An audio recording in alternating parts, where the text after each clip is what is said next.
সংসারটা যদি হিসেব করে চালানো যায় তাহলে অল্প আয়েও খুব সুন্দর করে সংসারটা চালানো যায়।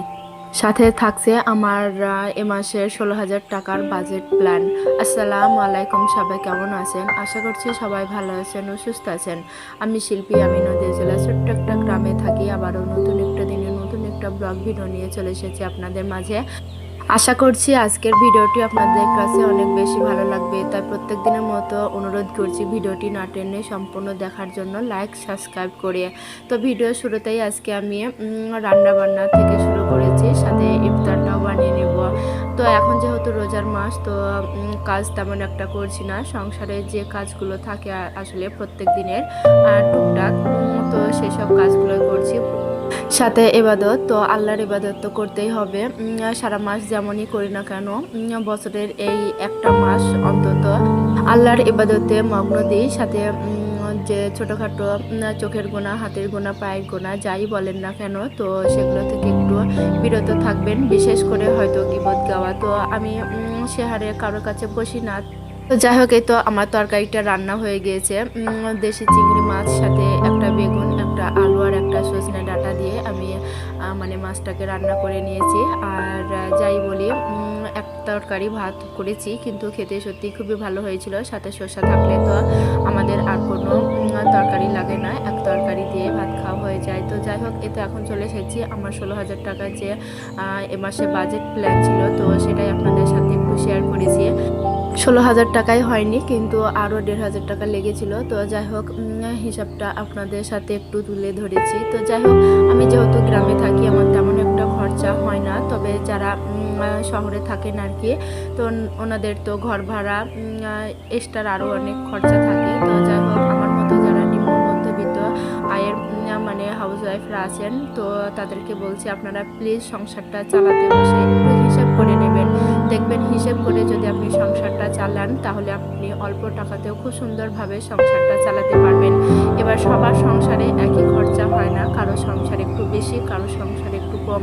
তো যাই হোক, সংসারে যেমনই খরচা হোক না কেন, আয়টা যেমনই হোক না কেন, সংসারটা হিসেব করে চালাবেন, তাহলে দেখবেন অল্প আয়েও খুব সুন্দরভাবে সংসারটা চালিয়েও আপনি কিছু টাকা সেভিংস করতে পারছেন বা খুব সুন্দরভাবে সংসারটা চালাতে পারছেন। তো আমার হাজব্যান্ড দিয়েছিল 16,000 টাকা, তো তার ভিতর থেকে আমি মানে আমার কিস্তি রয়েছে 3,000, একটা হয়েছে 2,100 টাকা পোস্ট অফিসে, যেটা আমি প্রত্যেক মাসে রেখে দিই 2,000 টাকা। তো সেটা যেহেতু গত মাসে দিইনি, তাই এ মাসে আমাকে 2 মাসের একসাথে দিতে হয়েছে 4,000 টাকা।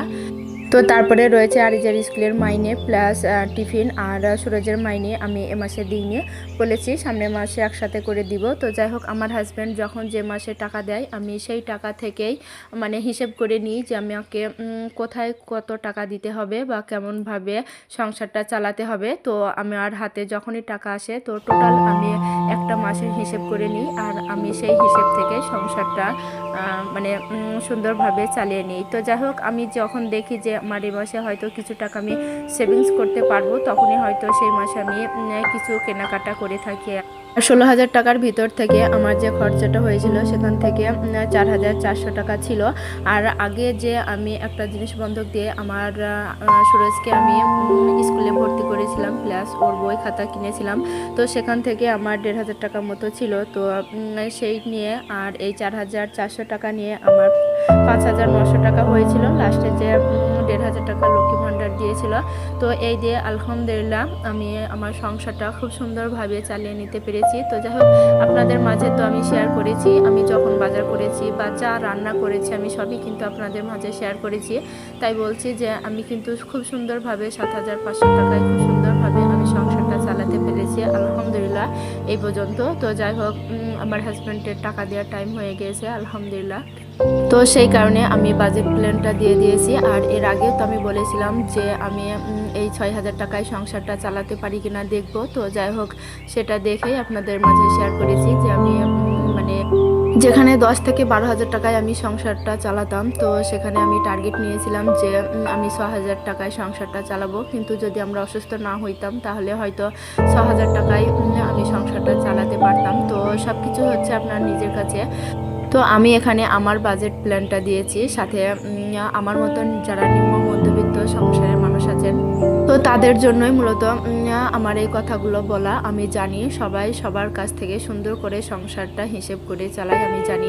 কিন্তু কিছু কিছু মানুষ আছে যারা হয়তো সংসারটা হিসেব করে চালায় না, বেহিসেব মতো সংসারে চালিয়ে মাসের শেষে হয়তো টাকা তারা ম্যানেজ করতে পারে না, এর কাছে ধার চায় বা মুদি বাজারে বা যেখানে হোক না কেন ধার চায়। তো তাদের জন্য মূলত আমার এই বাজেট প্ল্যানটা তৈরি করা বা কথাগুলো বলা। তো যাদের টাকা বেশি আছে তারা তো বেশি বেশি করে সংসারে টাকাটা খরচা করবে, তাই না? তো আমাদের যেহেতু অল্প আয়, তো আমরা সেই অল্প আয় থেকে সুন্দর করে গুছিয়ে সংসারটা যদি চালিয়ে কিছু টাকা সেভিংস করতে পারি, সেটা তো আমাদেরই ভবিষ্যতে কাজে লাগবে, তাই না? তো যাই হোক, গল্প করতে করতে ভিডিও শেষ পর্যায়ে চলে এসেছি। ভিডিও রিলেটেড কোনো কথাই বলতে পারলাম না। আমি রান্না বান্না করে ইফতার গুছিয়ে ইফতার করে নামাজ পড়ে চলে এসেছি কিচেনটা পরিষ্কার করতে। আর কিচেনটা পরিষ্কার করেছি, সাথে যে ইফতারের জন্য যে থালা বাসনগুলো হয়েছিল সেগুলোটাও পরিষ্কার করে নিয়েছি। ভিডিওটি এখানে শেষ করছি। আল্লাহ হাফেজ, আসসালামু আলাইকুম।